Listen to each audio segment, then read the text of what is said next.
So it is a privilege for me to open this Bradford Safeguarding Week event. So Safeguarding Week is something that I and I'm sure you are very proud about, because it's really important that we do take time out to look at some of these issues in more detail. And it's great that Bradford Council Bradford are at the forefront of that, so well done.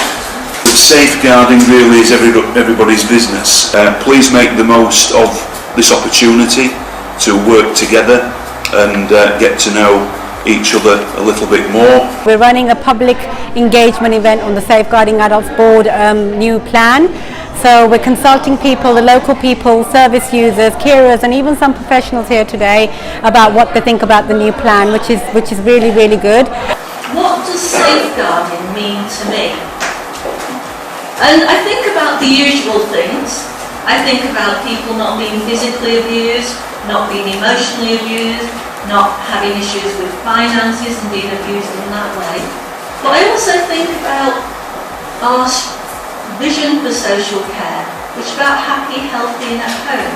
That also means not being neglected. The Mental Capacity Act tells us that people have the right to make poor choices.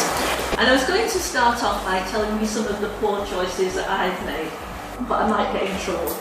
The people in this room are the people who are the experts. They understand safeguarding from a personal perspective, as either users or carers, and they know what the board should be working to change.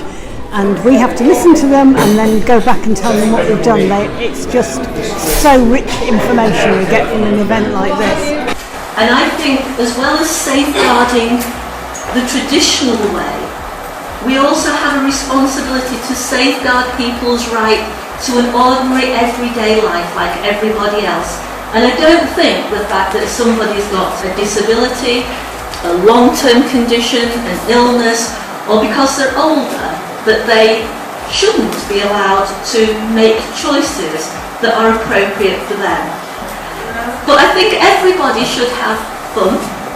They should be allowed to make the choices and decisions that are right for them. When you go out and stuff, and say like somebody comes up to you and snatches your bag or something off you, you get police involved, and then you give a statement to police, and hopefully you'd get your handbag back. So what I think safeguarding is getting that balance right, that we protect and support people, but we don't do things that get in the way. You are 7 times more likely to fall in a care home because you don't know your way around. If you know your own home, there might be hazards there, but people by and large, if they live there for a long time, work out where things are, and they are safer there. I think everybody has the right to live their own life and not be put upon by other people, other institutions, and I'm a firm believer in that. And making safeguarding personal is part of that process. You are the experts. You are people who either are users of services or carers, and you have so much to tell us about what we're doing well and also what we're not doing so well. So what I'd like to do is to receive invitations from all of you to come out to your place. I don't need much more than a cup of coffee, and I'll come, and I want to come out and talk to you and hear from you about what's really worrying you and what we need to do something about. Safeguarding for me is something new. I mean, I came to the event last year, but it's not something I've kind of looked into over the year, because it's not something we've been doing in our group just yet. But it's kind of teaching us that we need to kind of pay attention to what's going on around us, to what's going on with our members, and knowing how to handle situations within like the confidentiality, but also the letting them come to us in a way, even though we know there's something wrong. Life is about having fun. You know, there's too many serious things, we have to be serious, but we want every individual to have a unique, fulfilling and creative life, and we want to support you in doing that. We want to kind of like tell you who sits on the Safeguarding Adults Board, who belongs to the board. Is there any police in the house? Doesn't she look fantastic? I have to take a selfie with her in a bit.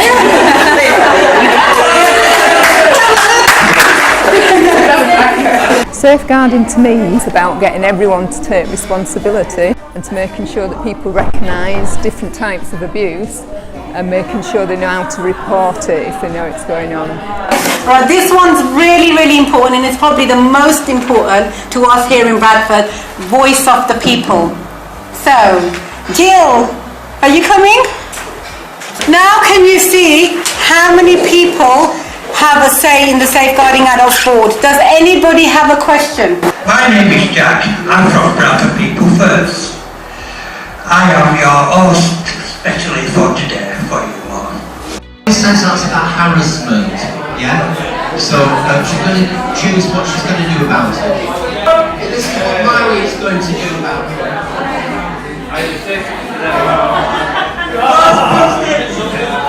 People who have got care and support needs, who are being harmed or feel unsafe, we need to be listening to what they want to happen.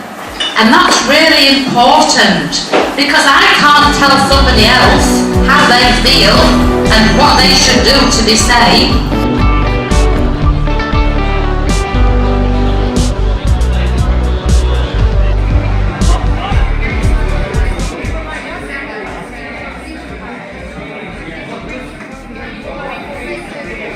The video was absolutely excellent, and what I was thinking is if there could be a programme that could be developed using all the different videos, it would be really useful for people to identify with, for people that may not be very good with verbal language, the images and the stories that might be important to link with their experiences. So, what is Make Right?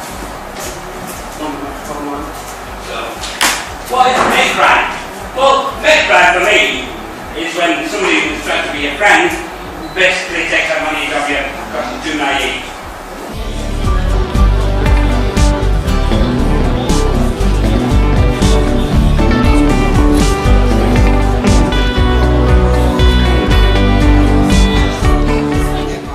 We only have quite limited resources, so we have to make sure we focus on the most important things to people's lives, to how people would feel safer. And only people, I think, you know, who are living a life maybe with need of care and support can really tell us what we should be, what are their priorities.